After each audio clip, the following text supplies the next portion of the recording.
Tako, Ptuj Lex Publica, z nami je kandidat Dejan Dokl.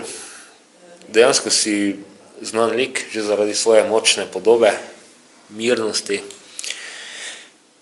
In koliko se pogovarjamo, tako se vidi, da si se dosti ukvarjal z gospodarskimi vprašanji oziroma rešitvami, ne samo vprašanji. Kako bi dali Ptuju neko gospodarsko injekcijo, ki bi presegla tudi tisto, da ne bi delali samo za minimalce, da bi dejansko si lahko ljudje tudi kaj privoščili potem, oziroma tako kar vprašam, kako dati nek input v ptujsko gospodarstvo?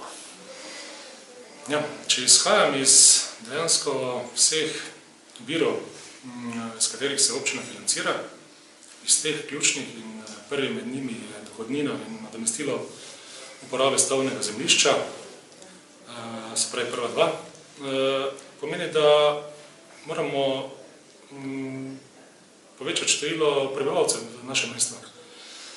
Da pa to, seveda, do tega pride, pa seveda morajo biti ugodnejši pogoji za življenje v tem mestu. To je bil en tak način, se pravi, zadeva je kompleksna.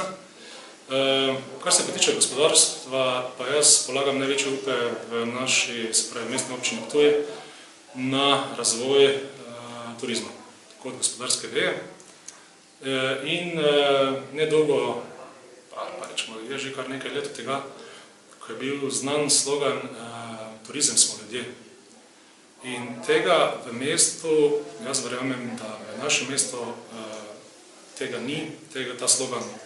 Enostavno Ptujčani ne čutimo, da je Ptuj turistično mesto. Jaz mislim, da je to področje nekako omejeno na manjše število ljudi, ki so neposredno povezani z turizmom, da bomo pa se vsi zavedali, da je to naša priložnost za to, da bomo mesto postalo bogatejše, oziroma dejansko, da bomo lahko zadostili vse naše potrebe, pa se morajo začeti, se pravi, moramo ljudi prepričati, da se vključujejo aktivno na področje turizma.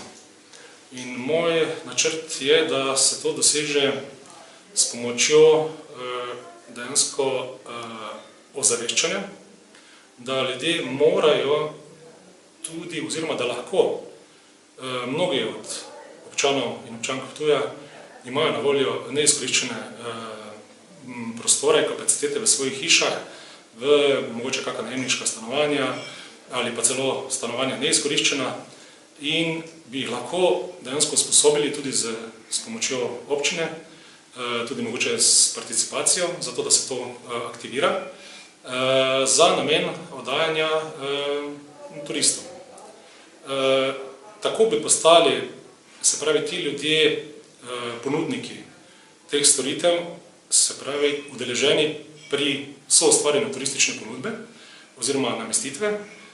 Seveda bi se njihov ekonomski položaj zboljšal s tem in pa zavedali bi se, da morajo aktivno sodelovati tudi pri ponudbi, turistični ponudbi, in bi tvorno delovali tudi v mestu, saj vemo, da turist na Ptuju ne bo ostal, vkolikor ne bo neke vsebine.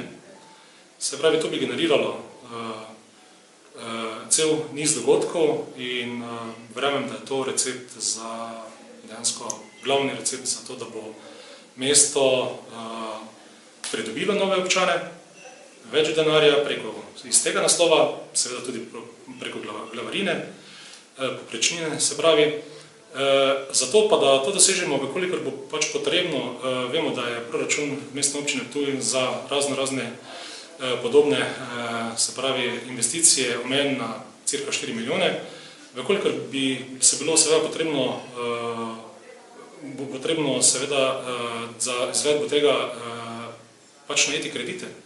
Ti krediti bodo se zelo hitro poplačali, povrnili, verjamem, da pred časom dospetja in mislim, do dokončnega poplačila, in mesto bi dejansko prišlo na korak ali dva višji nivo, kot je trenutno.